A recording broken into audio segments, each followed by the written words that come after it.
Então, está gravando também. Então, boa noite a todas e todos. Obrigado. Eu não sei quem que avisou aí, mas muito obrigado pelo aviso. Hoje nós vamos ter uma aula sobre Einstein e a mecânica quântica. Deve estar aparecendo já aí para vocês.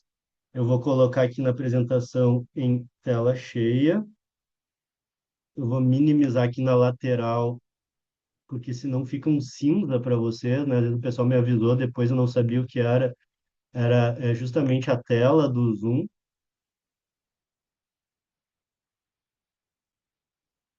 tá?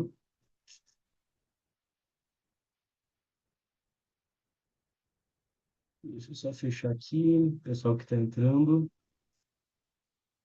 Muito bem, vocês devem estar tudo certo. Coloquem aqui no chat, eu estou no celular também, conseguem ver, ouvem bem, a imagem aparece direitinho. Eu espero, acho que eu estou aparecendo aí para vocês também. Tudo certo para vocês?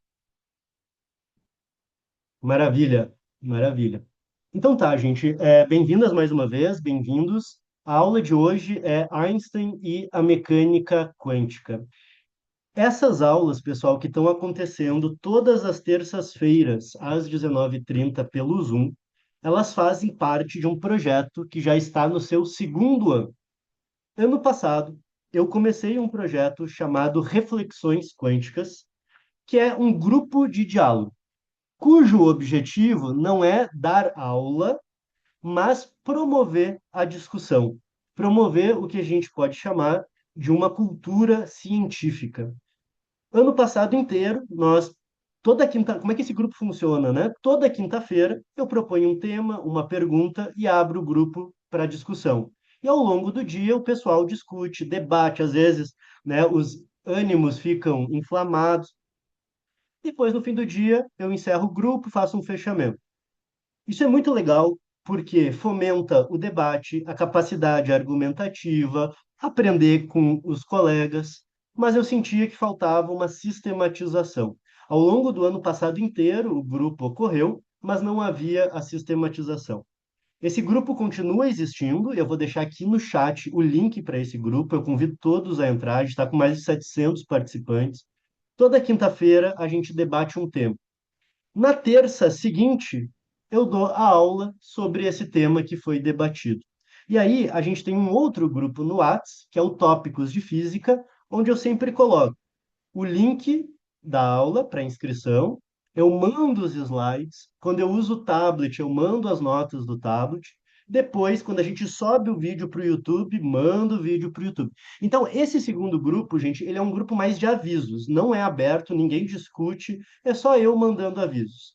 Vou mandar o link dele também. Eu faço o convite para entrar nos dois, né? Eles têm objetivos diferentes. Aqui é para dar os avisos das aulas, mandar os materiais, informações, e no outro é para a gente debater. Tem gente que não gosta de discussão, né? Porque na quinta-feira é mensagem o dia inteiro. Quem não gosta, entra nesse grupo para receber as informações das aulas, mas eu convido fortemente, é muito legal. E esse é um sonho, né, que do ponto de vista educacional, ele é extremamente importante, faz muito sentido, que é nós desenvolvermos comunidades. Tão importante quanto, né, aprender a física do ponto de vista nacional, social, é nós termos comunidades de diálogo, de construção de conhecimento, de aprendizado. E aí, o grupo Reflexões Quânticas, o objetivo é que ele cada vez mais se sustente, funcione como uma comunidade de aprendizado, de discussão e de construção de conhecimento. Tá? Depois de todas as aulas, hoje, né, eu baixo aqui o vídeo da aula, depois eu subo ele para o YouTube, aviso vocês, vocês conseguem ver as aulas anteriores. Só a primeira aula não está no ar, porque eu esqueci de gravar a aula. Todas as outras a gente subiu até amanhã, no máximo sábado. Hoje é terça, né? Então, quarta e quinta-feira deve estar também a aula de hoje lá. Então, fica o convite também para quem não conhece, seguir o perfil lá no Instagram, acompanhar os vídeos, as aulas anteriores. Essas aulas, embora sejam independentes, né? Cada aula eu construo ela para que tenha início, meio e fim. Mas como é sempre uma aula pontual, ela dialoga uma com a outra, a gente acaba retomando pontos, então fica o convite para o pessoal conhecer o material. A aula de hoje, gente, então, é para a gente falar dessa personalidade que é, sem dúvida, o cientista mais popular, mais famoso de todos os tempos. O Stephen Hawking, né, no Universo numa Casca de Nós, ao falar da equação E igual a mc quadrado, ele dizia essa é a equação mais pop da física, né? Você pode entrevistar as pessoas na rua, elas podem não saber nada de física, mas elas conhecem essa equação. E você tem pichações com essa equação, você tem camiseta com essa equação, você tem meme, né? Você tem uma cultura toda que foi criada em torno de teorias e de conceitos que foram gerados pelo Einstein. O Einstein, e aí eu vou entrar já num ponto educacional que é extremamente caro para mim. O Einstein, ele foi uma grande personalidade do século XX, tanto do ponto de vista científico como do ponto de vista político. Ele foi um homem atuante nas ações do seu tempo e também foi um homem, de certa forma, preso na cultura de seu tempo, como todos nós somos. E, portanto, do ponto de vista humano, de sua vida individual, particular, tem uma série de questões, né, que são contraditórias, que são decepcionantes, talvez, e que nos levanta uma questão que, do ponto de vista educacional, é importante, que é os limítrofes, né, os limites entre a ciência e o cientista. Até onde essas coisas se misturam, até onde a gente deve idolatrar um cientista pela ciência que faz, né? Então, a gente reconhecer a humanidade do Einstein com seus problemas, com seus defeitos, também é uma forma da gente lembrar que a ciência é feita por seres humanos, com pontos fortes, pontos fracos, com dificuldades e com seus acertos e erros na sua vida pessoal também. O Einstein, né, tem vários momentos ao longo de sua vida, tanto do ponto de vista científico quanto do ponto de vista da atuação política do Einstein. O foco da aula de hoje não é o aspecto humano propriamente, embora eu vá comentar no início da aula, vai ser o nosso ponto de partida, mas o ponto de vista científico. O Einstein ficou muito famoso, embora ele não tenha ganhado o prêmio Nobel por isso, mas ele ficou muito famoso com a sua teoria da relatividade, em especial a teoria da relatividade geral, né? Lembrando que existe a relatividade restrita ou especial e a relatividade geral, e é com a teoria da relatividade geral que fica popular, né? O Einstein passa a protagonizar capas do New York Times, de revistas do mundo todo, a dar entrevista para as rádios, né? E passa a ser uma figura da mídia, né? Ele tem fotos ao lado do Charles Chaplin, entre tantas outras coisas. Ele passa a ser uma figura da cultura popular do século XX. Não é o nosso foco de hoje também, né? A gente pode ter uma outra aula só sobre relatividade restrita e geral, mas o foco da aula, e isso é uma coisa que é impressionante na vida do Einstein, é que ele contribuiu nas principais áreas da física de sua época. Então, vocês imaginam, né, hoje, 2026, você tem gente que trabalha em cosmologia, você tem gente que trabalha em mecânica quântica e computação quântica, tem gente que trabalha em materiais semicondutores. E aí você pega as principais áreas da época, e aí você tem um indivíduo que em todas essas áreas dá contribuições profundamente significativas. Essa pessoa foi o Einstein na sua época. Ele participa da fundação da mecânica estatística, logo após Boltzmann. Isso vai respingar no que eu vou falar hoje. Ele funda, junto com outros cientistas, a teoria quântica e ele funda a teoria da relatividade, que vai, de certa forma, abalar os pilares filosóficos da física e a concepção de realidade que a gente tem até o final do século XIX, início do século XX. O recorte que eu vou fazer hoje, e o ponto que eu quero enfatizar na fala de hoje, é a contribuição do Einstein para a mecânica quântica.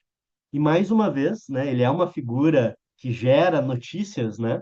Você tem, por um lado, o Einstein fundando a mecânica quântica, e para quem fez física ou passou lá pela física, em algumas escolas, né, no ensino médio ou na graduação, efeito fotoelétrico, quantização da radiação, né, tá ali no início da teoria quântica e é proposto pelo Einstein, mas ao mesmo tempo vai encontrar o Einstein falando que Deus não joga dados e vai encontrar o Einstein se opondo de forma ferrenha ao Niels Bohr e ao que a gente chama de interpretação de Copenhague.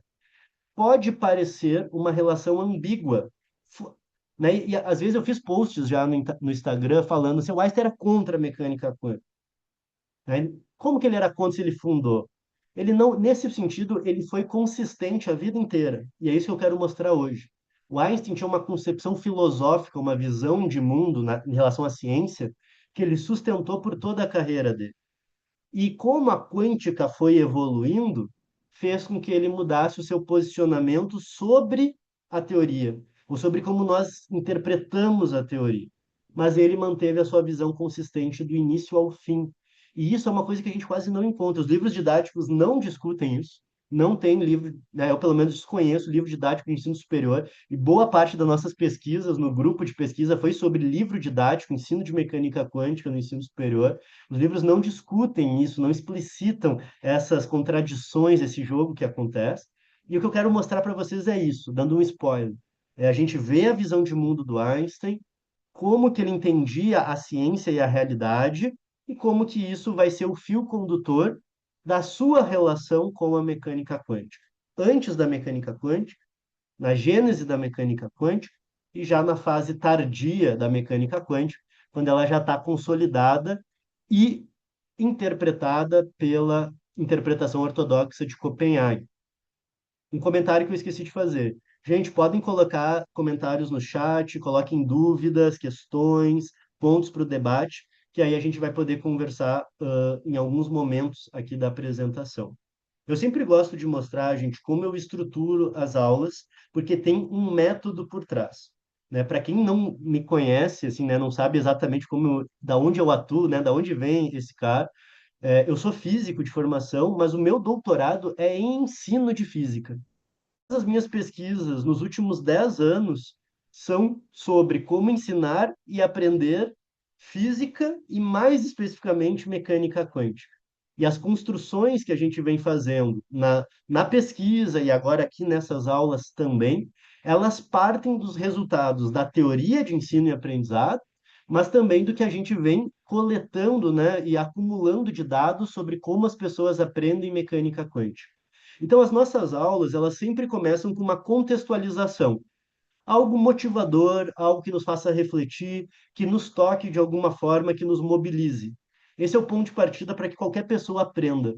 Ninguém aprende a menos que queira aprender. E parte da nossa proposta didática é motivar o aluno, né, fazer o olho brilhar, e a contextualização faz isso. Pode ser história, pode ser filosofia, pode ser um problema social. Tem muitas formas de fazer isso. Eu gosto de história e filosofia, outros professores fazem de outras formas. Depois, gente, a gente começa um movimento de aprofundamento. Os conceitos vão ficando cada vez mais densos, com um objetivo bem específico. Eu hoje quero mostrar a concepção de mundo do Einstein, a concepção filosófica, e como isso vai evoluindo ao longo da vida dele na sua relação com a quântica. A concepção é a mesma, mas como que isso evolui ao longo da história da mecânica quântica. Então a gente vai aprofundar, aprofundar, aprofundar, vai ficando cada vez mais claro o que que é essa concepção filosófica, os conceitos vão ficando mais densos, e aí a gente chega num clímax, que é o embate, né, e as críticas do Einstein à mecânica quântica. O Einstein é um ferrenho crítico à mecânica quântica enquanto uma teoria completa. Eu vou comentar isso hoje. O que isso quer dizer?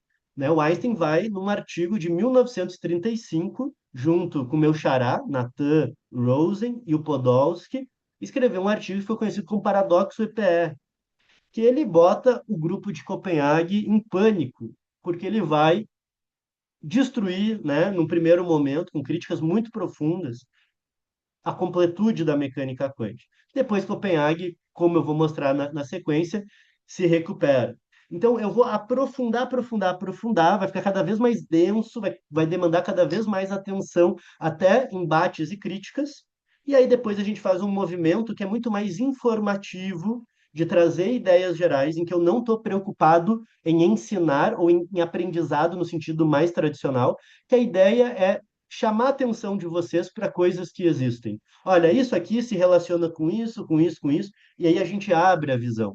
Né? Isso é uma coisa que é interessante, que às vezes não se explora tanto no ensino, existem dois movimentos, né, da atenção. Um é no sentido de aprofundar, e quando a gente aprofunda, eu vou ficando cada vez mais técnico, eu deixo de ver as outras coisas. E existe uma outra forma de conhecimento, que é eu ligar coisas de áreas diferentes, ter uma visão geral, uma visão ampla, ter uma visão distanciada, né, que me permita fazer conexões. Aqui a gente sempre vai treinar esses dois tipos de conhecimentos, esses dois tipos de olhares que são fundamentais para a cultura científica, né? O meu objetivo aqui é sempre o desenvolvimento da cultura científica, e é por isso, né, gente, eu não comentei antes, que o grupo Reflexões Quânticas, o grupo Tópicos de Físicas, e essa aula de terça-feira, ele é um projeto gratuito e sempre será gratuito, né? A ideia é que a gente consiga cada vez mais despertar o interesse das pessoas, trazer pessoas, criar comunidades para que as pessoas estudem ciência, estudem física, aprendam, dialoguem, né? Conversem, criem argumentos e, enfim, né? Construamos uma cultura científica. Então, esse é o nosso objetivo e é isso que a gente vai fazer ao longo da aula de hoje e das aulas de todas as próximas terças-feiras. Então, como ponto de partida, o que eu quero problematizar e que as pessoas sempre gostam é falar da vida do Einstein, que é uma vida polêmica também, por um certo lado. E antes de entrar na parte polêmica, eu acho que tem características da vida do Einstein que nos permitem refletir sobre como as nossas concepções pessoais e a nossa trajetória pessoal, de alguma maneira, impacta na nossa produção científica. Então, uma sugestão de leitura, ele é um livro grande, né, pesado, mas que é fantástico do ponto de vista das informações, escrito por um jornalista que tem um trabalho de jornalismo científico, Walter Isaacson, Einstein, Sua Vida e Seu Universo. É uma biografia super completa, cheia de dados, informações, vale muito, muito, muito a pena. Então, também sempre gosto de trazer aqui para vocês sugestões de leitura, né, para quem quiser aprofundar o seu conhecimento. Eu quero tocar, gente, em alguns pontos da vida do Einstein, antes da gente entrar na parte da física, que é justamente assim, quem foi o Einstein e como que isso, de alguma maneira, impactou a forma dele ver o mundo. O primeiro ponto, que é interessantíssimo e super importante para a gente entender a vida do Einstein, é lembrar que ele era um alemão, mas mais do que isso, ele era um alemão judeu, de família de origem judaica. Isso vai impactar sua visão filosófica, porque o Einstein, num primeiro momento, ele vai ter uma visão muito religiosa, e mesmo depois, quando ele se afasta da espiritualidade, né, da crença em Deus, isso vai transitar ao longo da vida dele, mas a filosofia judaica vai permear a visão de mundo. E ele vai se inspirar muito em filósofos como Spinoza, para buscar a ideia de Deus em tudo. E esse Deus, ele é entendido como uma ordem universal. Deus é buscado por Einstein como a unificação, né? A ordem por trás de tudo.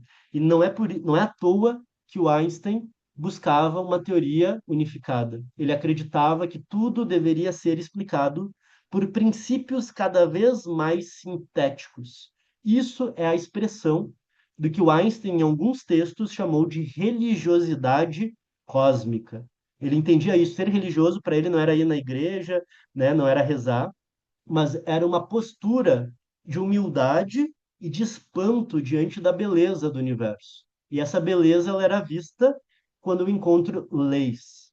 Eu vejo coisas muito diferentes, e aí eu tenho uma lei matemática que descreve tudo isso. Né? Para quem é da física, a gente tem uma lei que é o princípio de mínima ação. Tudo que se move no universo faz de tal forma que a ação, é uma grandeza física, tenha o menor valor possível. Se ela fizer a trajetória real, vocês calcularem essa grandeza, e vocês calcularem essa grandeza em outras trajetórias imaginárias, a ação é sempre menor naquela trajetória real. E aí você descreve os mais distintos movimentos com esse princípio. Isso é fantástico, isso é assombroso, né? Isso é um sentimento de religiosidade. Então, esse é o primeiro elemento constitutivo do pensamento do Einstein, por um lado, mas que também vai impactar profundamente a sua vida. O Einstein foi perseguido por ser judeu, dentro da própria academia científica. O Leonard, que era um físico importantíssimo da época, participante da comissão do Nobel, atrapalhou muito a vida do Einstein para que ele ganhasse o prêmio Nobel. E na época da Alemanha nazista, isso chegou a ser tão forte que foi publicado um livro chamado 100 Cientistas contra Einstein. Então, existia uma ideia de física alemã e chegava a se falar de uma física judaica, ou física judia, falada por eles de forma pejorativa, como se fosse uma física menor, e aí acusando o Einstein de um excesso de abstração, de teorização, por ser judeu. Né? E aí o Einstein responde à publicação desse livro dizendo: se eu tivesse errado, bastava um cientista, não precisava 100. Né? Você não combate um argumento listando pessoas contra ele, né? Você combate um argumento com outro argumento. Então, se a minha teoria tivesse errado, não precisaria de 100 cientistas, bastasse uma pessoa que mostrasse aonde eu errei, e ninguém consegue mostrar, né? Então, por isso precisou de 100 para escrever. Né? Então, Einstein rebate essas as críticas que ele recebe, mas isso atrapalhou em um determinado momento, pelo menos atrasou, né, o recebimento do prêmio Nobel por conta principalmente do Lennart, né? E aí uma curiosidade é que o Lennart tinha a principal teoria que explicava o efeito fotoelétrico na época. E o Einstein recebe o prêmio Nobel justamente pela equação do efeito fotoelétrico num dos artigos de 1905, né? Para infelicidade do Lennart, é exatamente sobre o efeito fotoelétrico que o Einstein ganha o prêmio Nobel. Com isso, né, uma característica para se pensar um lado interessante do Einstein, ele abdica da sua nacionalidade, ele vai para a Suíça, depois ele vai para os Estados Unidos. Isso fez dele, de certa forma, desenvolver um sentimento de cidadão do mundo, e não mais um cidadão alemão ou europeu. E em alguns momentos, né, nos Estados Unidos, você vai ver discursos muito importantes do Einstein falando contra racismo, falando sobre a importância de igualdade social, né? E aí fugir, né, do antissemitismo marca a sua identidade, a sua trajetória. Nesse sentido, né, diversos textos, discursos, livros do Einstein, né, tem livros Como Vejo o Mundo, que é um livro pequenininho, muito bonito. O Einstein vai ter um papel fundamental, né, ao falar depois sobre a questão da bomba atômica. Vai ser um pacifista, vai ser né, um grande líder, de certa forma, da ciência ao falar de ciência e política e desenvolvimento tecnológico. E aí, um último ponto que, de certa forma, casa com o primeiro, o Einstein, além de ter a influência da filosofia judaica, ele teve uma formação judaica, uma formação filosófica muito forte. A família do Einstein recebia um estudante, isso era usual nas famílias da época, ali na região onde o Einstein morava, um estudante de medicina que tinha poucos recursos, então jantava na casa do Einstein. E o Einstein era mais jovem, e esse rapaz tinha uma formação filosófica mais robusta, e ele durante muito tempo instruiu o Einstein, e o Einstein, aos 16 anos, já tinha lido grandes clássicos da filosofia, incluindo Crítica da Razão Pura, do Immanuel Kant, que vai muito influenciar as suas discussões filosóficas posteriores. O Einstein era um físico extremamente consciente dos aspectos filosóficos do seu trabalho, extremamente consciente de onde a física moderna, quântica, relatividade, restrita e geral, tocavam em pilares muito fundamentais da física. E então isso fez parte da sua trajetória. E quando eu digo isso, gente, eu faço questão de reiterar isso ao longo das aulas. A gente teve uma aula sobre filosofia da mecânica quântica, a gente teve aula sobre interpretações da mecânica quântica. Isso apareceu também um pouco quando a gente discutiu sobre entropia, enfim, outros conceitos. A filosofia, ela é parte constitutiva da física, porque ao falar de física, eu falo da realidade. E ao falar da realidade, eu tenho que pelo menos pressupor uma realidade. E então você já tem uma concepção filosófica sobre como o mundo existe. Ou não, né? Ou eu vou abdicar disso, eu vou, não, eu só quero falar dos dados, sem pressupor o mundo por trás dos dados. Isso é uma outra posição filosófica. E você estar consciente disso, sobretudo quando você faz uma física de fronteira, é fundamental. Porque você tem que saber onde você está tocando, no que você está mexendo. E o Einstein sabia, esse é o ponto. Quando a gente lê os artigos originais do Einstein, ele sabia exatamente o que ele estava fazendo em todos os artigos. É uma aula às vezes mais explícita, às vezes mais implícita, mas é uma aula de ontologia sobre o que é a realidade e de epistemologia, que é qual é a validade do nosso conhecimento. Então, isso são aspectos que eu queria chamar a atenção, que a mim impressionam, né, assim, me fazem olhar sempre com um olhar um tanto apaixonado pela produção científica do Einstein, né, encontrar esses elementos, de certa forma, permeados nos seus trabalhos. Por outro lado, como todo ser humano, ele também tem suas contradições, também era um homem de seu tempo, com as suas dificuldades, suas limitações sobre visão de mundo. né? Então, o primeiro ponto que a gente pode chamar a atenção existe aí uma relação muito ambígua de contribuição científica do Einstein e da sua primeira esposa, Mileva, né? Eles eram colegas, eram uma turma, se eu não me engano, de 5 alunos. O Einstein quase é reprovado porque ele era displicente, ele não era um mau aluno, mas, por exemplo, se ele tinha que botar o trabalho nas normas lá da universidade, da escola, ele já não colocava nas normas, não fazia como devia ser feito, não entregava nos prazos e por isso ele fica em quarto lugar, passa, mas ele é o pior aluno aprovado da turma, e a Mileva fica em quinto lugar e não é aprovada e nunca consegue terminar a sua formação no doutorado, né? Ela não finaliza isso. Então, o Einstein, apesar disso, ambos discutiam muito física, ambos dialogavam. Em princípio, há evidências de que ela revisava os trabalhos originais, os primeiros, né, trabalhos do Einstein, e que ela haveria, então, dialogado com ele fortemente sobre esses trabalhos, mas o Einstein nunca concebeu reconhecer ela como uma coautora, né? Nunca foi uma questão, aparentemente, nas cartas, nos diários. Para ele, ele não interpretava que ela contribuía a ponto de estar junto nos trabalhos. Algo que era totalmente diferente, por exemplo, do casal Curie, né? O Pierre Curie e a Marie Curie. Originalmente, né, quando o Pierre é informado de que vai ganhar o prêmio Nobel, ele informa que só vai receber o prêmio Nobel se a Marie Curie ganhasse o prêmio Nobel também, né? Então, mesmo quando a comunidade não ia reconhecer a Marie Curie, o Pierre, não, né? Ela tem que receber esse mérito, mas o Einstein, aparentemente, com a Mileva, não teve o mesmo tipo de reconhecimento. Então, isso é um aspecto um tanto quanto controverso da fase inicial dos trabalhos do Einstein, tá? Além disso, enfim, existem outras polêmicas sobre o início do relacionamento deles. Em princípio, existe uma filha de ambos que foi abandonada, que não se sabe muito bem qual foi o destino dessa filha. Mas um segundo ponto, e esse sim é bem conhecido, um dos filhos do Einstein com a Mileva, já muito cedo na sua vida, desenvolveu esquizofrenia, e o Einstein deu pouquíssimo apoio, né? Ele acabou indo para uma clínica. O Einstein, depois de se mudar para os Estados Unidos, fugindo da guerra, nunca mais visitou o filho, e a Mileva foi quem cuidou do filho até o final da sua vida, enquanto que o Einstein nunca retornou para dar algum tipo de suporte afetivo pessoal, né? E por fim, né, uma última polêmica aí para a gente fechar esse panorama da vida pessoal. Embora já numa fase mais tardia da vida ele tenha se pronunciado explicitamente contra racismo e contra desigualdades sociais, o Einstein tem um diário de uma época mais jovem em que ele vem ao Brasil, em que ele vai à Ásia e que tem vários trechos que são polêmicos aí também, contendo conteúdos onde ele vai falar desmerecendo os brasileiros, ou também outras populações que ele visitou, e aí tendo um caráter, né, pejorativo e até mesmo racista.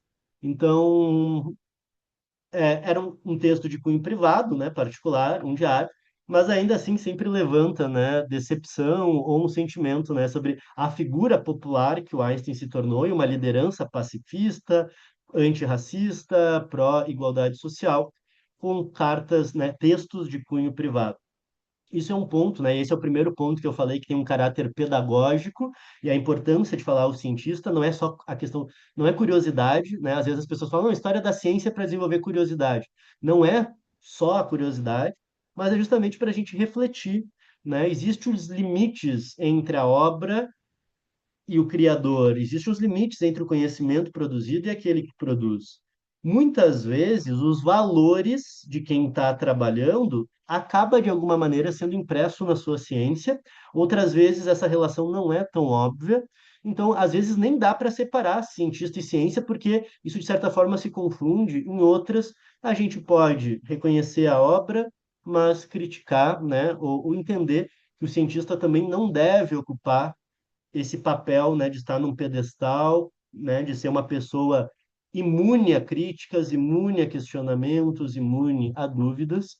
E aí a importância, gente, né, isso quando a gente traz para questões contemporâneas, que é a ciência é uma forma de conhecimento seguro, confiável, que nos permite olhar para a realidade, transformar a realidade, mas cientistas tem valores, né? Tem concepções de mundo, tem suas crenças. Então a gente tem que ter muito cuidado ao ouvir cientistas falar. Não necessariamente você, né, pode transmitir a confiabilidade da ciência ao cientista. É mais delicado, mais complexo do que pode parecer ser. Então, esse é o primeiro momento, só para a gente olhar e dizer assim, o Einstein foi um ser humano, né, de sua época, com todos os pontos interessantes, positivos, negativos, desafiadores que isso pode causar. Dito tudo isso, agora a gente vai fazer um recorte do trabalho científico do Einstein, da produção, de como Einstein vem, né, como Einstein se organizou, o seu pensamento em relação à mecânica quântica ao longo do tempo. Esse recorte que eu quero fazer com vocês, ele tem três momentos. O primeiro momento é justamente trabalhos do Einstein antes da teoria quântica, mas que estão associados à mecânica quântica. Eu não vou falar de relatividade. Depois, como que o Einstein contribui para a teoria quântica. E depois, como que ele critica a mecânica quântica. E mais importante do que entender que há três momentos, é entender que o Einstein tem uma concepção filosófica consistente do início ao fim. É o mesmo Einstein, com a mesma concepção de ciência, com a mesma concepção de realidade, com a mesma concepção de produção de conhecimento, e que, frente à mudança da mecânica quântica, ele vai mudando seu posicionamento em relação à teoria, mas não em relação à realidade e à ciência. Isso é o mais bonito de ver em relação aos trabalhos do Einstein da quântica. E aí, o primeiro ponto que eu quero trazer, falando Einstein antes da quântica, é justamente em que área o Einstein trabalhava. Antes do Einstein ser o Einstein, o que ele fazia, né, de física? Qual que foi a área de doutorado dele? A gente não fala muito sobre isso, eu, pelo menos não tinha ouvido muito falar sobre isso antes de me debruçar sobre a história da mecânica quântica. E aí, a tese de doutorado do Einstein foi sobre movimento browniano, que é o movimento aleatório que partículas podem fazer. E aí, respondendo a essa indagação, Einstein trabalhava com o que hoje nós chamamos mecânica estatística, uma área emergente de fronteira. O que existia é termodinâmica, uma teoria que fala sobre calor, entropia, energia, trabalho. E no final do século XIX, físicos como Maxwell e como Boltzmann começam a trazer uma visão atomista para dentro da termodinâmica, e aí cria uma teoria que conecta mecânica, o mundo microscópico com a termodinâmica. Na aula passada, Filosofia da Física, eu falei do Boltzmann, mostrei o que, que o Boltzmann fez. Quem estava aí, né, viu, senão depois vai lá olhar no YouTube. Mas o grande ponto, gente, é o Einstein vai ajudar, vai contribuir na consolidação da mecânica estatística. E o que está por trás dessa consolidação é descrever sistemas físicos como sendo compostos por átomos. E aí tem algo filosófico muito profundo nisso que eu já vou comentar o que é. Mas eu quero só trazer uma imagem aqui. O que que é o movimento browniano? Se eu botar um grão de pólen num copo d'água e olhar com um microscópio, vocês vão ver, né? E aí que a imagem esse grão marrom é o pólen. Esse grão de pólen vai fazer um caminho aleatório, vai para cima, para baixo, para um lado, para frente, para trás. Ele vai fazer um movimento. Esse movimento é o movimento browniano. Como é que o Einstein explica isso? Se a água é feita de átomos, e por que se é feita? Porque na época não tinha tecnologia para ver átomo. Átomo era invisível. Então é o seguinte: eu vou ver o pólen se mexer, e o que explica isso é o fato de haver moléculas de água que colidem com o pólen, e aí eu posso fazer toda uma teoria, toda uma mecânica para explicar como que o pólen se movimenta. Por que isso é muito profundo do ponto de vista filosófico? Porque eu não via o átomo. O átomo não era observável. E havia um embate na época, porque uma corrente muito forte dentro da física diz que a gente só pode falar daquilo que a gente mede. A física, né? Vocês já devem ter ouvido muito professor de física falar: física, ela é científica porque eu meço, eu posso medir. Coisas que eu não meço não é ciência. Deus, amor, ética, não são coisas mensuráveis. Daí isso aí é filosofia, teologia. Física é o que eu posso medir. Mas como é que eu vou fazer uma teoria que fala de átomos se eu não meço átomos? Se eu não meço as propriedades do átomo diretamente? E aí, a concepção de mundo do Einstein e a do Boltzmann e de outros físicos importantes é o que a gente chama de realismo científico, que é eu pressuponho a existência de uma realidade, mesmo que eu não possa medir ela diretamente, mas a partir da minha teoria eu tiro consequências e essas consequências eu tenho que medir. E aí, de fato, eu tenho que medir. Eu não estou abrindo mão da medida, da observação. E aí o que o Einstein faz no artigo dele é dizer isso, ó, existem átomos, os átomos colidem com o pólen. Se isso for verdade, e aí ele faz uma estimativa de depois de tanto tempo quanto o pólen tem que ter se movido. E, de fato, depois as pessoas fazem os experimentos, botam no microscópio e o pólen se movimenta a uma distância aproximadamente o que foi prevista pelo Einstein. Então, eu não vi o átomo, mas eu imaginei que ele existia, tirei, fiz a minha física, fiz minha teoria, tirei implicações, fiz a medida e bateu com a minha teoria. Essa é uma concepção que a gente chama de realista, se opondo, eu vi que alguém botou aqui no chat, ao positivismo. O positivismo, na época, o positivismo lógico, vai dizer: não, você só pode falar do que você mede, então você não pode ficar falando de átomos. Então, vejam, esse é o ponto que eu quero começar a aula dizendo o Einstein era um físico de mecânica estatística, né? Se ele fosse um colega de departamento, ele estaria no grupo de mecânica estatística da universidade, o que na época era uma teoria com 20 anos de idade, super fronteira à ideia da mecânica estatística e que tinha uma concepção de mundo realista muito clara, não era fortuita. Ele não estava fazendo aquilo sem saber que ele era realista. Ele sabia que era essa concepção de mundo que ele tinha. E ele dá uma contribuição, gente. Isso aqui, Movimento Browniano, é um dos 5 artigos de 1905, o chamado Ano Milagroso de Einstein. Tem os artigos da relatividade e os artigos da quântica. Esse aqui é um dos 5 artigos milagrosos.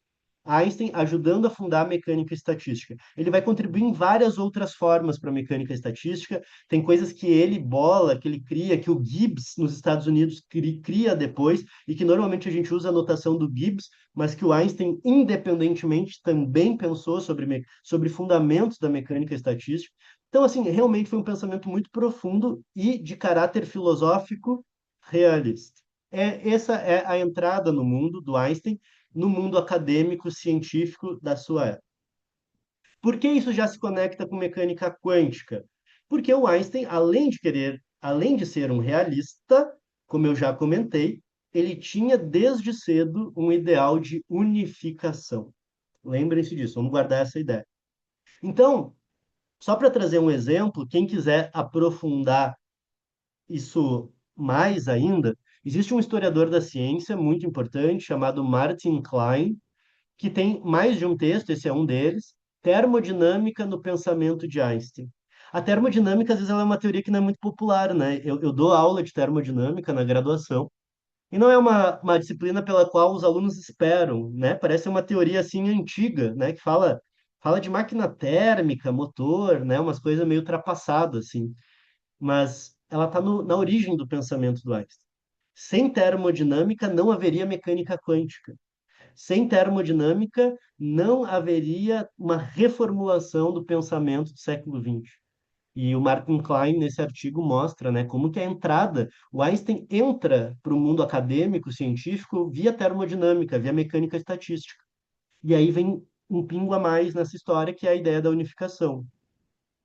Então, o primeiro pilar é isso, concepção filosófica realista, tá? Lembrem-se disso, ele está pensando, existe uma realidade subjacente. E essa realidade eu não meço direto, faço teoria sobre ela, faço implicações, e aí eu meço as implicações. Ele não abre a mão da medida. Isso a gente defende até hoje epistemologicamente, né? O Popper, que é um epistemólogo, isso está dentro do que a gente chama de racionalismo crítico. O Einstein era um realista e um racionalista crítico, claramente, né? Embora ele não usasse esses termos, mas era muito consistente a sua forma de pensar. Então, a grande novidade que ele traz no trabalho é isso. A física é feita, os sistemas físicos são compostos por átomos. né? Então, se eu pegar a água, não existe infinitas partes dentro da água. Existe um número finito, que é o número de moléculas. Essa é a novidade que o trabalho traz. A concepção filosófica é o realismo, e até aí não se falava em teoria quântica. Como que isso avança? Avança justamente quando Einstein diz: bom, existe uma ordem por trás de tudo. Existe uma forma de descrever a realidade. Assim como o princípio de minimação unifica os movimentos, se eu estou fazendo uma boa física pensando em componentes contáveis, enumeráveis, será que toda a física não deveria ser descrita assim? Será que tudo que eu descrevo no mundo não deveria ser descrito por meio de sistemas que eu possa contabilizar? E aí eu tenho uma única descrição. Mas o Einstein sabia que, ao falar de radiação eletromagnética, eu falo de um campo elétrico magnético. Uma onda elétrica perpendicular a uma onda magnética que se propaga no espaço. Essa onda ela é contínua, ela se propaga, ela se espalha. Então ela não é enumerável. Eu não posso contar, aqui tem um pacotinho, ali tem um pacotinho, ali tem outro pacote. Ela é uma coisa que eu não consigo contabilizar. Existem infinito em algo que é contínuo, se eu for tentar contabilizar, é arbitrário a contagem, eu posso ter infinitos pacotes, né? O que é discreto, enumerável, é diferente do que é contínuo. Mas se a física deve ser unificada, tem alguma coisa errada nessa história. Alguém errou em algum lugar. Soma-se a isso o fato de que, no início do século XX, você tem uma crise na física das radiações. A gente vai discutir isso na semana que vem, né? Já então antecipando. Terça-feira da semana que vem, nós vamos ter origens da mecânica quântica, que está associado ao problema da emissão de radiação dos corpos. Isso estava em crise, os físicos não conseguiam achar um bom modelo adequado para isso. O Planck consegue em 1901, em 1900 e 1901, mas não está ainda claro para ninguém o que isso quer dizer do ponto de vista físico. E aí é que o Einstein entra. O Einstein olha e diz: a mecânica estatística está conseguindo resultados muito bem-sucedidos ao explicar a matéria por meio de corpúsculos, entes enumeráveis. O problema na física das radiações é que vocês estão considerando coisas contínuas. Vamos unificar o que está vindo da mecânica estatística com a teoria eletromagnética, não do ponto de vista conceitual, mas do ponto de vista filosófico. Vamos ter uma física de entes enumeráveis. E aí você tem o Einstein abrindo o que a gente chama de teoria quântica. Ele vai quantizar a radiação eletromagnética. Por que que ele abre a teoria quântica? Porque o Planck, em 1901, isso a gente vai discutir semana que vem em detalhes. O Planck, ele propõe que na estrutura da matéria, os elétrons podiam ter certas energias, mas para ele a radiação era emitida de forma contínua, como o campo elétrico eletromagnético. O Planck em nenhum momento sugeriu que a radiação eletromagnética deveria ser discretizada, transformada em pacotes, como se fossem átomos de radiação. O Planck não defendeu isso em 1901, e depois dos trabalhos do Einstein, o Planck segue sendo contra essa ideia do Einstein. Tem uma carta famosa, né, quando o Planck indica o Einstein para a Associação Alemã de Física, Sociedade Alemã de Física, ele sugere o Einstein, recomenda, um físico brilhante, apesar de ter proposto a quantização da radiação. Né? O Planck acha que é um absurdo essa ideia. Então, quem faz isso pela primeira vez? Quem é que quantiza a radiação? E diz, em vez de eu ter um campo elétrico contínuo, eu vou ter algo parecido com átomos de luz. É o Einstein, em 1905. E aí a gente abre a teoria quântica. Isso ainda não é mecânica quântica. Não é mecânica quântica, porque a mecânica quântica vai evoluir. Mas isso é teoria quântica. Eu começo agora a entrar no campo da quantização da radiação eletromagnética. Então, como que começa isso, né? Como é que o Einstein dá esse pontapé inicial na teoria quântica? Num artigo de 1905, mais um artigo do ano milagroso, publicado no Annalen der Physik, uma revista alemã que existe até hoje, né? Vocês podem, quem for físicos aí, temos físicos, engenheiros, vocês podem publicar hoje no Annalen der Physik. Em 1905, ele publica esse artigo sobre um ponto de vista heurístico sobre a emissão e transformação da luz. Heurístico, né, vem de eureka, algo e eureka no grego tem a ver com a descoberta, né? Eu descobri algo, né? Aquela coisa da conta aquele mito, né? Que o rei lá quer saber se é feito de ouro ou não uma coroa, o Arquimedes, né? Ele entra na banheira, a banheira derrama água e ele grita eureka, né? Então, heurístico vem disso. Um ponto de vista heurístico, ele vai construir a descoberta, né? Ele está argumentando. O Einstein ele é muito cuidadoso, porque ele sabe que teoria eletromagnética é um dos pilares já da física do século XX, do início ali do século XX, e trabalha com campos contínuos. E ele está pegando a principal teoria e está dizendo, não, mas agora eu vou trabalhar com radiação localizada, corpuscular, bem localizada no espaço. Isso significa que a teoria eletromagnética está errada em algum ponto. E aí se coloquem, gente, vocês imaginem hoje um físico em 2026 dizer que uma das principais teorias da física contemporânea, ó, alguma coisa está errada. A radiação não é contínua, ela é localizada. É um absurdo para. E aí ele é muito cuidadoso, mesmo assim sofreu críticas, mas desde o título e na introdução ele vai comendo pelas beiradas, né? Ele não entra direto, né, de sola na porta, porque ele sabe que ele está tocando num dos grandes pilares da física do século XIX e início do século XX. Mas é nesse artigo que o Einstein vai propor que dá para trabalhar com radiação eletromagnética como se ela fosse quantizada, e é por isso que o Einstein inaugura a teoria quântica. Só para mostrar para vocês, fazer aqui a minha defesa da termodinâmica, todo o cálculo do Einstein é em entropia. Então, o que que ele está fazendo, gente? Ele está pegando o programa de pesquisa do Boltzmann, que era um programa sobre a matéria, entropia da matéria, a mecânica estatística na formulação do Boltzmann, ela nos permite calcular a entropia, né? A fórmula de Boltzmann é uma fórmula para entropia, e aí eu quantizo, eu deixo a matéria discreta, feita por átomos, e eu calculo a entropia da matéria. O que que o Einstein vai fazer em 1905? Eu vou usar o mesmo método do Boltzmann para falar de radiação. E aí eu discretizo a radiação e calculo a entropia da radiação.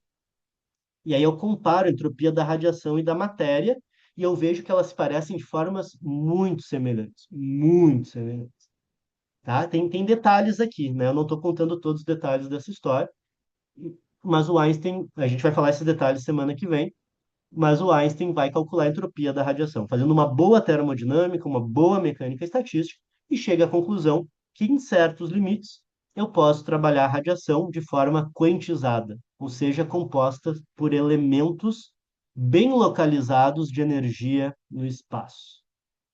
Uma bomba na teoria eletromagnética.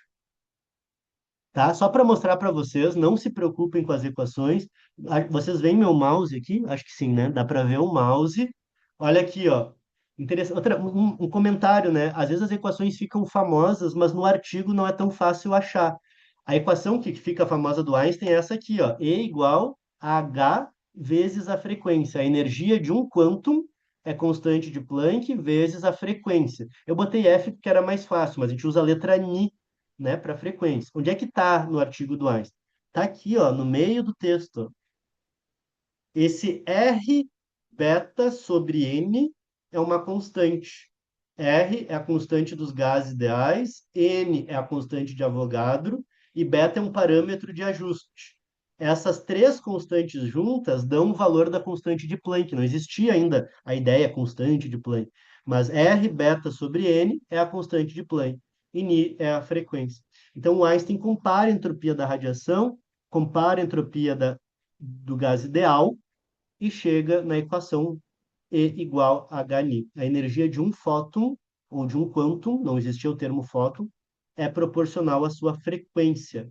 E a constante proporcionalidade, hoje, nós chamamos de constante de Planck. está aberto o mundo da teoria quântica. Mas vejam, gente, qual é a concepção de mundo do Einstein? Realista. Ele está imaginando a radiação que era contínua e agora é um monte de pacotes de energia. Então, o Einstein, termodinamicista, que fez lá movimento browniano, agora está pegando a mesma visão de mundo e falando para a radiação e encontrando a sua equação. Nada mudou. Realista e, mais do que isso, determinista. Em que sentido ele é determinista? Né? Ele está bolando equações que são capazes de determinar como um sistema evolui. Pelo, pela análise do movimento browniano, ele consegue prever onde o pólen vai estar. Né? Então, é uma física determinista, é uma física em que eu, conhecendo o presente, eu determino o futuro. Aqui, da mesma forma, ele explica alguns fenômenos nesse artigo de 1905. Sabendo a energia do fóton, eu consigo determinar como que o sistema vai evoluir. E aí ele explica três grandes fenômenos. Um é o efeito fotoelétrico, pelo qual ele ganha o prêmio Nobel. Um é a ionização de gases a grandes distâncias. Se pela previsão clássica, conforme um campo elétrico se afasta, a amplitude dele cai e a energia cai. Então deveria ter uma distância que a radiação não iria mais ionizar nenhum átomo, nenhum átomo do gás, mas ele segue ionizando. Usando o conceito de fótons, o Einstein explica isso. E um terceiro, que é o fenômeno de termoluminescência. Certos materiais, se eu aplico luz ultravioleta, ele emite luz azul ou verde. Por que que sempre a frequência daquilo que eu emito é menor do que a onda incidente? Com essa teoria quântica que relaciona energia e frequência, o Einstein consegue explicar. Então, é uma teoria realista e determinista, certo? Então, vejam que assim, o que que a gente tem nesse primeiro momento? Concepção realista e extensão da concepção atomista para o eletromagnetismo, certo? Vamos abrir um momento para dúvidas. Vamos abrir um momento em que a gente possa conversar aqui. Então, eu vou olhar o chat. Antes, enquanto o pessoal está colocando as dúvidas aqui no chat, gente, alguns avisos gerais que a gente sempre faz nesse momento de pausa e que alguns convites que eu gostaria de fazer para vocês. O primeiro convite, gente, né, é reforçar para participar do nosso grupo Reflexões Quânticas. Toda quem entrou depois, toda quinta-feira é um grupo de debate. Vou botar o link aqui de novo, no qual vocês participam, a gente discute um tema, troca ideia, conversa e aprende com os colegas. Não é aula, é um momento de debate e de discussão. Além disso, entrem lá no grupo Tópicos de Física, a gente manda os materiais de aula, os links para as próximas aulas antecipadamente, link do YouTube. Esse é um grupo só para avisos. Esses dois projetos, gente, são projetos gratuitos, abertos, né, que a gente tem como carro-chefe das atividades que nós estamos desenvolvendo e que sempre permanecerão ao longo de todo o ano e espero que nos próximos anos, gratuitos e abertos para que a gente consiga tornar isso sustentável a outros projetos que exigem investimento e que permitem, né, que a gente consiga contratar plataforma, contratar pessoal que cuida aqui da imagem, né, dos posts, da estética, e que aí é uma oportunidade da gente aprofundar certos temas, avançar sobre certos temas e, ao mesmo tempo, tornar sustentável esse projeto de ensino de física. O primeiro convite, gente, é na quarta-feira da semana que vem. Estamos abrindo uma turma de introdução à teoria quântica, um curso de 16 semanas de mecânica quântica, quartas-feiras, às 19h30, exatamente dentro dessa ideia do que a gente faz nas terças, mas só mecânica quântica, do básico ao avançado, por 4 meses. Esse curso, gente, ele tá pela Hotmart. Eu vou botar aqui o link que tem todas as informações do curso, mas não comprem, né, não entrem por esse link lá, porque o valor que a gente está oferecendo por fora, né, no Instagram, ele é maior do que o valor que a gente oferece nas lives. Eu vou deixar aqui embaixo já o link da Hotmart também, que é o link com 20% de desconto.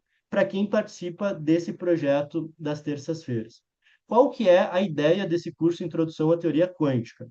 Vai estar dividido em 6 módulos, 16 aulas, e a ideia, gente, como eu comentei, é construir um curso que promova aprendizado. Faz 10 anos que eu pesquiso ensino e aprendizado de mecânica quântica. E muitas vezes a quântica fica confusa, não é só pela dificuldade da teoria, mas porque ela não é ensinada de forma a promover aprendizado. E esse curso foi estruturado para que ele possa promover aprendizado. Então, a gente vai revisar as dimensões clássicas da física e avançar progressivamente com uma construção que faz sentido para que se possa entender mecânica quântica de forma funda. Vamos ver mecânica clássica ondulatória antes da quântica, entrar na dualidade onda-partícula e aí ver, gente, os grandes conceitos. Equação de Schrödinger, regra probabilística, operadores, postulados da mecânica quântica que quase nunca se discute em cursos de graduação, indeterminação.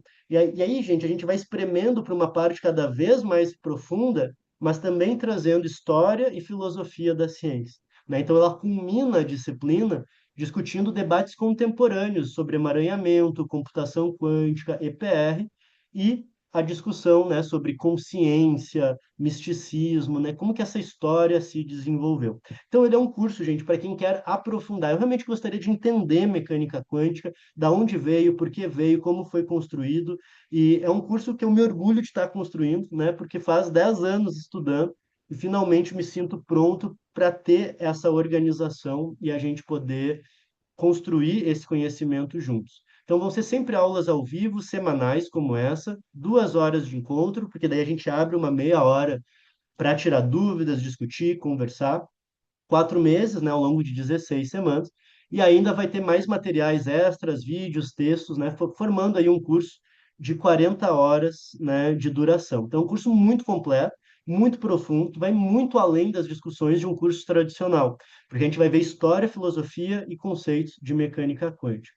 Tá? Tem materiais exclusivos, né, com conteúdo, com lista para revisão, com questão, com tempo, né, para a gente debater. Um grupo exclusivo no WhatsApp, eu já estou adicionando as pessoas que já estão matriculadas, para que a gente possa tirar as dúvidas, discutir e trocar ideias de lá.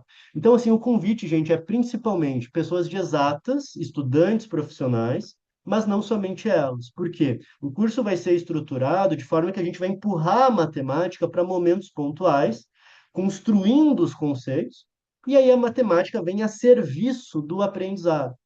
Então, olha, eu sou alguém de exatas e quero entrar. O curso é perfeito, ele vai cair como uma luva para entender mecânica quântica. Agora, eu não sou de exatas, eu não sei cálculo diferencial integral. Você vai acompanhar praticamente todo o curso. A parte da matemática você pode ver, né, olhar, talvez não faça tanto sentido, mas vai entender toda a parte conceitual, histórica, filosófica com profundidade, né? Então, quem tem esse interesse, quem quer entender a parte conceitual, é realmente assim, gente, um curso que vale a pena investir no sentido de uma entrega muito séria, né, e muito profunda que a gente quer fazer e realmente entregar com qualidade um curso que não existe, né, nem em graduações, não, é um curso realmente muito peculiar e fruto de muita dedicação ao longo de uma década ao tema de aprendizado, né, de mecânica quântica. Quem quiser ter uma visão geral, não quero me aprofundar, mas eu quero conhecer mecânica quântica. A gente fez um curso gravado em 6 módulos, curso Mecânica Quântica para Curiosos, né? E aí esse está lá na Hotmart também. 6 módulos, física clássica, dupla fenda, postulados, princípio da incerteza e emaranhamento. Os módulos, gente, está muito legal porque tem, assim, ó, tem a parte conceitual e aí partes opcionais, matemática para ensino médio e matemática avançada. Quem não quer ver nada de matemática, passa por toda a parte conceitual e vê o curso todo, tranquilo. Mas quem quiser, tem elementos da matemática também.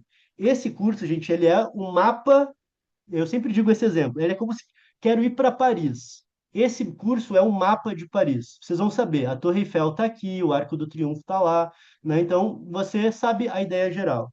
E esse curso aqui, né, já é ir para Paris, botar a mochila nas costas e ir na Torre Eiffel, ir no Arco do Triunfo e conhecer tudo que está por lá, né? Então, assim, realmente aqui é o aprofundamento e aqui é uma visão geral.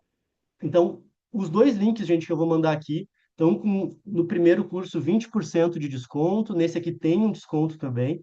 Vocês vão ver que calcular por aula sai menos do que um hambúrguer, né, que a gente compra em algum restaurante, né? Então, o preço por aula está relativamente bem, está realmente bem barato, né? Então, é um curso de 4 meses, com muito material, com muita entrega, e então está um preço adequado, né? Assim, vale a pena o investimento. Se alguém quiser, né, tiver alguma dúvida, quiser conversar, quiser entender, me manda mensagem no privado que a gente conversa para entender o que que a gente pode fazer em termos financeiros também, certo?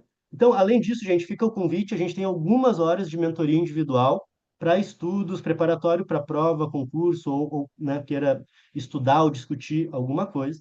E tudo isso vocês encontram lá no site natanlima.com.br, tá? Tá tudo lá, aulas, livros, né? Vocês encontram todo o material por lá, certo? Vamos para as dúvidas. Deixa eu abrir aqui o chat pelo celular para não ficar uma mancha aqui.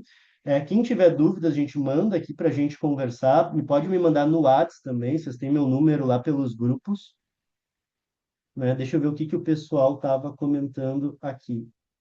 Tá? Temos mais. Depois das dúvidas, a gente ainda tem uma última parte, né? Que é o nosso clímax, que é as críticas do Einstein à mecânica quântica.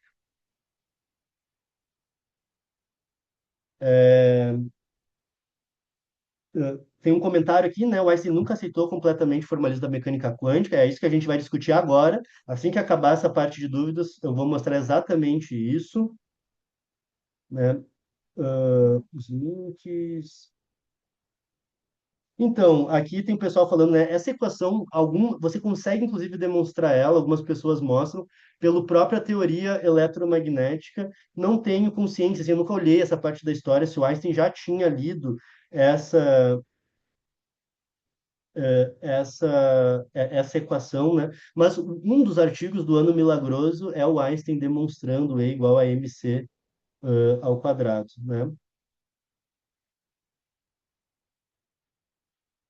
Exatamente, a gente vai ver agora, né, como ele se opôs não só à questão probabilística, mas o que eu vou mostrar agora é a mecânica quântica, na interpretação de Copenhague, ela é antirrealista, ela é não realista. Eu vou mostrar o que isso quer dizer. A gente já falou sobre isso em interpretações da mecânica quântica, mas Copenhague é uma concepção de mundo não realista, que, né, olha para o positivismo enquanto concepção filosófica. E o Einstein não aceita isso de forma alguma, né? Vamos ver isso agora mesmo. Legal, o pessoal falando do Bergman. Só que eu não sei sobre tá ali também em que sentido, né? Exatamente em qual, se o Matheus quiser comentar.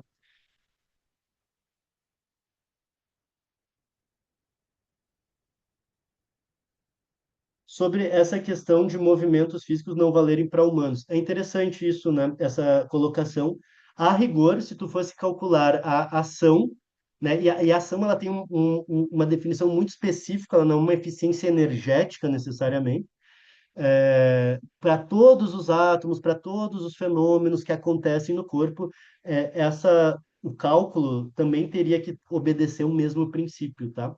Eu falei aqui que sempre minimiza, mas essa é uma linguagem que não é muito precisa, tá? Na verdade, ela é sempre extremada. O termo correto é sempre um valor estacionário, tá? O que a gente mostra é que na primeira ordem da derivada isso é zero, mas nem sempre isso é um mínimo, tá? Então, embora seja chamado de minimação, e até eu falei isso na minha fala, mas na verdade ela é sempre estacionária. Esse é o termo correto, tá? Então, não necessariamente é minimizado. Também isso é importante, né?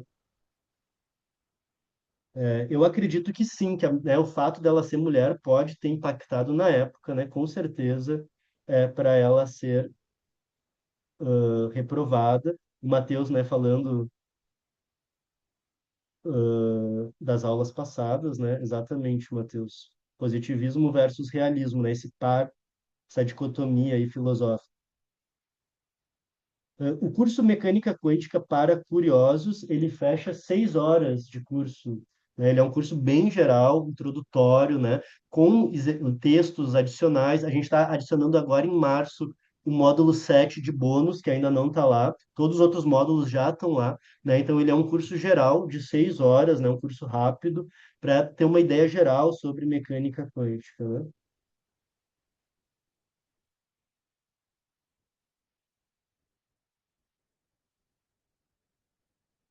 Hum.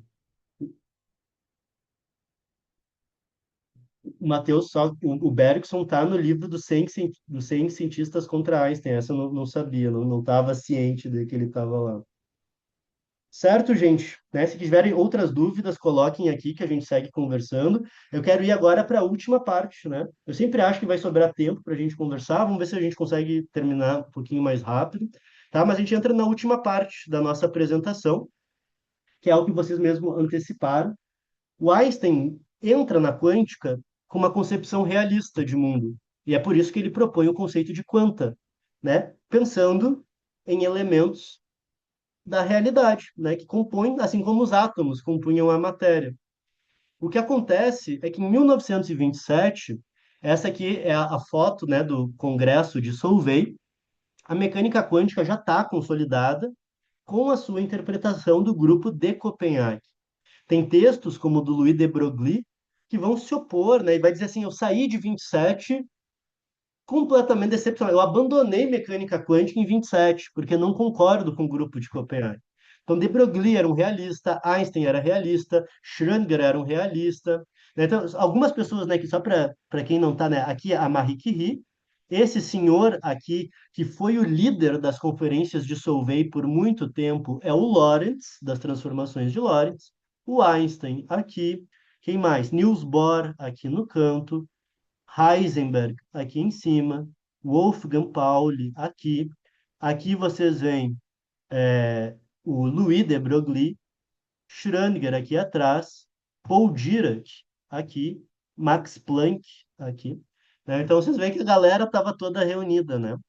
E é nesse congresso, em que Copenhague já está consolidada, que o Einstein entra num debate ferrenho com Niels Bohr.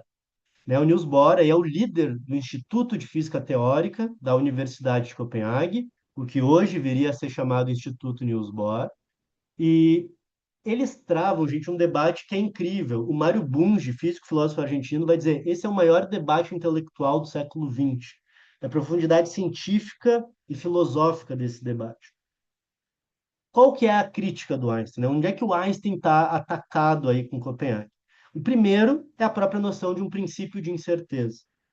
Na mecânica quântica, eu não posso ter a informação de posição e de momento linear com precisão absoluta. Esse é um dos pares, tá? Existem outros pares que também obedecem relações de incerteza. Vamos pegar esse caso, que é o que o Einstein se atém. Não tem. E aí, quando diz há uma incerteza, não significa que eu não conheço a posição e o momento da tampinha. É que não está definido simultaneamente. É como se a caneta, essa tampinha aqui, não tivesse a posição bem definida ou o momento bem definido. Mas veja, no realismo, se eu for pensar nessa tampinha, ela tem posição e tem momento bem definido. Eu posso não conhecer, mas está lá. Para mecânica quântica, não. É como se não houvesse a definição até que eu faça a medida. Então, o princípio da incerteza, gente, por um lado, leva para o indeterminismo, porque eu não consigo mais determinar os valores. Como que eu vou calcular qual é a posição futura da tampinha se eu não conheço nem qual é a posição presente ou qual que é a velocidade no presente? Para poder prever o futuro, eu preciso conhecer o presente. E o Heisenberg diz isso no artigo de 27. É impossível conhecer o futuro porque jamais conheceremos o presente. Então, a mecânica quântica quebra com o determinismo. Esse é o primeiro ponto. E aí é nesse sentido que a mecânica quântica diz que a incerteza é algo intrínseco da matéria. Não posso determinar o futuro. E aí o Einstein vai dizer, mas Deus não pode jogar dados. É metafórico isso, mas tem um pouquinho de origem naquela concepção que eu comentei, né, judaica de Deus enquanto ordem. Existe uma ordem natural. Os físicos vêm falando dessa ordem há séculos e isso vem funcionando. Será que a gente deveria abdicar por conta, na época, né, de algumas décadas de pesquisa, 4 séculos de concepção filosófica sobre a realidade? O Einstein era contra. E Mário Bunge, até a sua morte, né, recentemente, era contra também, como muitos outros físicos também são. né? Dizer, será que a natureza é realmente indeterminada intrinsecamente? Ou ainda é um problema da nossa concepção? Esse é o primeiro ponto. Mas o segundo ponto é o seguinte: vocês sabem que o fóton, quando eu lanço ele, os fótons, contra uma dupla fenda, aparece um padrão de interferência. Qual que é o problema? O fóton, ele é sempre detectado pontualmente, como uma partícula. Mas as regiões em que ele se concentra é compatível com uma onda. Algo que é corpuscular é indivisível. Então, o fóton não pode passar pelas duas fendas. Ainda assim, ele se concentra em regiões compatíveis com algo que passou por duas fendas. Então, no formalismo da mecânica quântica, o que se entende é, se eu não medir por onde o fóton passa, não faz sentido falar de por onde ele passou. É como se não existisse essa informação. Não existe a trajetória do fóton, ele não passou por lugar nenhum. Ele é detectado num ponto que é compatível com uma onda que passou pelas duas fendas, mas o fóton não passou por lugar nenhum. De novo, gente, isso é uma visão antirrealista, essa é a interpretação de Copenhague. A gente olhou isso com bastante detalhe lá na aula de interpretações, tá? Bastante detalhe. O Einstein olhava para isso aqui e dizia, isso não faz sentido nenhum, gente. Como que pode eu assumir que o fóton não passa por lugar nenhum? Se eu fizer com o elétron, é a mesma coisa, gente. O elétron tem massa. Como que uma coisa que tem massa não passou por nenhuma fenda e está num lugar compatível por ter passado por duas? E eu nunca encontro meio elétron, meio fóton. Então, é uma concepção de antirrealismo que não faz sentido para o Einstein. Então, o ponto, né, que é o fóton é detectado pontualmente, mas a distribuição é compatível com uma descrição ondulatória. Esse não realismo era inaceitável para ele. Isso não faz sentido, não faz. Não entra. E de fato, né, quando as pessoas dizem, eu não entendo mecânica quântica, é por isso, porque ela é não realista. Você quer imaginar, lancei um elétron e detectei ele lá do outro lado. Se você imaginou o elétron indo de um lado para o outro, isso não é mecânica quântica. Não é isso que acontece. Ele é lançado e ele é detectado. E nesse meio termo não existe a posição. Existe uma probabilidade de posição. Só depois tem a posição. O que que isso quer dizer? Como é que eu imagino isso? De acordo com a escola de Copenhague, eu tenho que abdicar de imaginar. Porque se eu fizer uma imagem mental, eu já estou errando, já fugi da mecânica quântica. O congresso que eu comentei foi em 28. O Einstein sai derrotado pelo Bohr. Passam-se 7 anos e ele escreve o artigo Pode a descrição da mecânica quântica ser considerada completa? Esse é o artigo em que ele apresenta o paradoxo EPR. Nós discutimos esse artigo na aula sobre emaranhamento quântico, está lá no YouTube, e que o Einstein vai fazer críticas duras. Ele não usa o termo emaranhamento, mas ele acaba construindo uma situação de emaranhamento, um experimento mental, e aí ele vai dizer: a mecânica quântica está incompleta porque emaranhamento, ele não usa esse termo, mas emaranhamento é uma coisa absurda. E ele vai argumentar, isso é absurdo, é antirrealista, não funciona, então a quântica está incompleta. Está faltando a variável. Se a gente não consegue dizer por qual fenda o fóton foi, é porque a teoria está incompleta. Falta uma teoria que nos diga por onde o fóton está passando. Ponto final. Então, esse é o argumento de 35, e que o Einstein belamente constrói. Para surpresa de todas, vai demorar quase 60 anos. Em 1964, o Bell escreve um artigo sobre o paradoxo Einstein, Podolsky e Rosen. E ele mostra que essa discussão do Einstein, que parecia ser filosófica apenas, poderia ter implicações experimentais. E ele bola, né, gera o chamado Teorema de Bell, que mostra que existe uma diferença entre existir a fenda pela qual o elétron passou ou não existir esta variável, que é o que a gente chama de variáveis ocultas locais. Ou o fóton tem a posição, ou o fóton tem spin, com ele carregado nesse realismo clássico do Einstein, ou é a visão do Bohr. Ou pelo menos é um realismo não local, que daí é uma outra discussão, a gente falou um pouquinho sobre isso lá na aula de emaranhamento, tá? Mas não é a visão clássica realista do Einstein. Em 64, Bell faz esse estudo. Demora mais 20 anos para que consiga se fazer experimentos com pares emaranhados e testar a desigualdade de Bell. Quem faz isso na década de 80 é o grupo do professor Alan Aspect, anos 80. Passam-se mais 40 anos. E em 2022, Alan Aspect, John Clauser e Anton Zeilinger ganham o Prêmio Nobel da Física por experimentos com fótons emaranhados, estabelecendo a violação das desigualdades de Bell e, né, o seu pioneirismo na ciência da informação quântica. Ou seja, em 2022, né, ontem, o Prêmio Nobel foi dado para mostrar que a desigualdade de Bell ela é violada, o que significa que a concepção filosófica lá do Einstein, mais arraigada de um realismo local, não é o que está por trás da mecânica quântica. O elétron, de fato, não tem ali uma posição pela qual ele passe, ou pelo menos, se tem isso, tem outras coisas na jogada que não era o que o Einstein estava imaginando.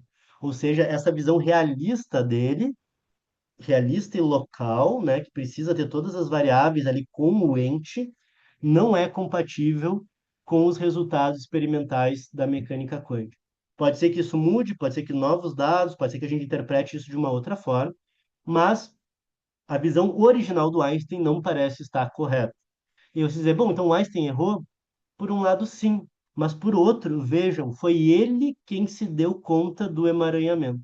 Até quando ele errou, ele basicamente revelou o que alguns físicos, filósofos dizem ser a propriedade mais importante da mecânica quântica, que é o emaranhamento. Então, ele tinha essa capacidade, né, aguda de entender a física conceitualmente, filosoficamente, de forma profunda, e mesmo criticando, evidenciando os pontos fundamentais da teoria. Então, ele é um precursor também do emaranhamento quântico.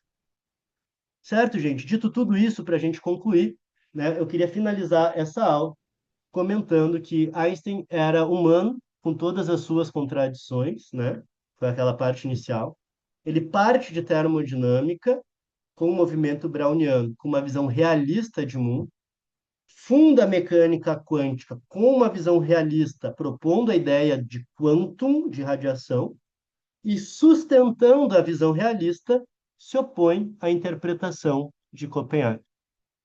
Então, o Einstein foi um grande cientista, isso é indubitável, né? Não tem dúvidas que ele foi um grande pensador, e mais impressionante, na minha opinião, com uma consistência, um- uma coesão filosófica que perdura ao longo de toda a sua trajetória profissional.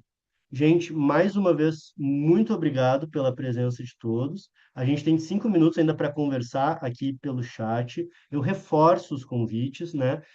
Começamos semana que vem, então, terça-feira, eu vou dar essa aula aberta, Origens da Mecânica Quântica. E na quarta, a gente já começa a introdução à teoria quântica, estudando aí mecânica clássica, mecânica ondulatória clássica, para avançar. É um curso aí de 4 meses, vai ser muito legal.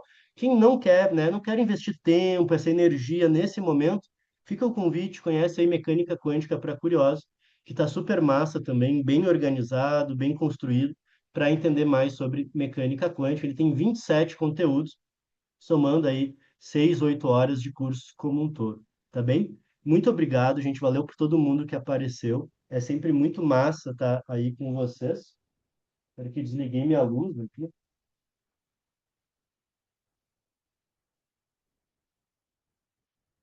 Vamos ver, acho que tem alguns comentários ainda do pessoal.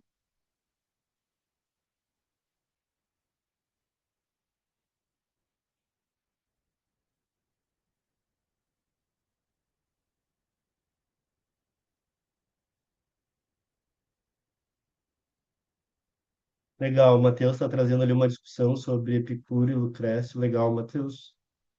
O de Broglie, emaranhamento, já existia a noção de onda piloto. A onda piloto, como vai ser depois desenvolvida pelo David Bohm, ela prevê efeitos não locais, mas não emaranhamento propriamente, não. Tem várias, que eu saiba, não, tá? Posso estar equivocado, assim, eu me debrucei um bom tempo sobre de Broglie. Tem algumas coisas que ele prevê com antecedência, equação de Klein-Gordon, de Broglie tinha antes, muitas coisas do trabalho do David Bohm já estão no trabalho do de Broglie. O próprio conceito de spin e ali os espinores de pau, de alguma maneira, já está no de Broglie, mas emaranhamento eu não me recordo. Se tu lembrar de algum trabalho, assim, até seria interessante, mas eu acredito que não. Valeu, Matheus, muito massa, obrigado por estar participando aí.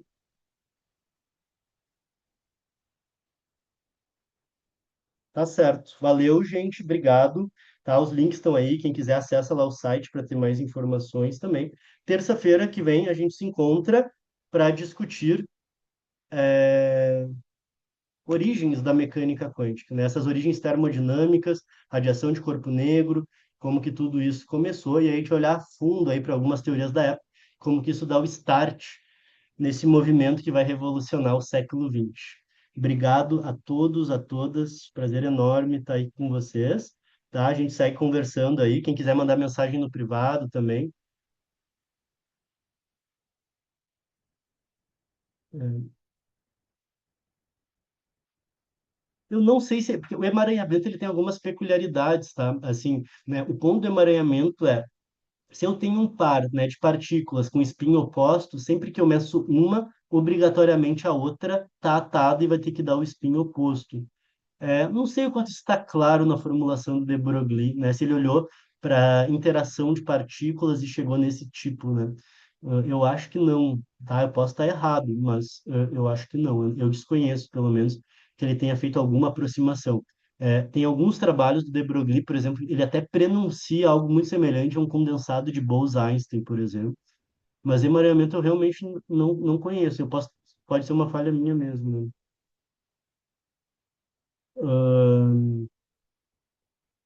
O fato é que as ondas de fase do de Broglie, elas têm velocidade superior à velocidade da luz. Mas isso não é um problema porque elas não carregam informação. E aí o de Broglie mostra que embora a velocidade de fase é superior à velocidade da luz, a velocidade de grupo, do grupo de ondas, é igual à velocidade da partícula, né? Então é assim que ele cria uma consistência e tira problemas com a teoria da relatividade, mas não precisa de emaranhamento. Mas realmente, né, ele tem problemas na teoria dele inicialmente, ele fica ali um ano travado em cima disso, e o problema é que a onda de fase passa ela é superior à velocidade da luz, então ele chega a chamar de ondas fantasmas. Mas a solução está em perceber que o que carrega a informação é o pacote, e aí a velocidade do envelope, que é a velocidade de grupo, ela é sempre igual à da partícula e, portanto, inferior à velocidade da luz. Mas é isso mesmo que está colocando. A velocidade de fase na teoria do de Broglie é superior à velocidade da luz, tá? Gente, muito obrigado a todos, muito obrigado a todas. Nos vemos aí nas próximas aulas, próximas discussões. Qualquer coisa, entrem em contato e a gente segue a conversa. Valeu, até mais, até a próxima.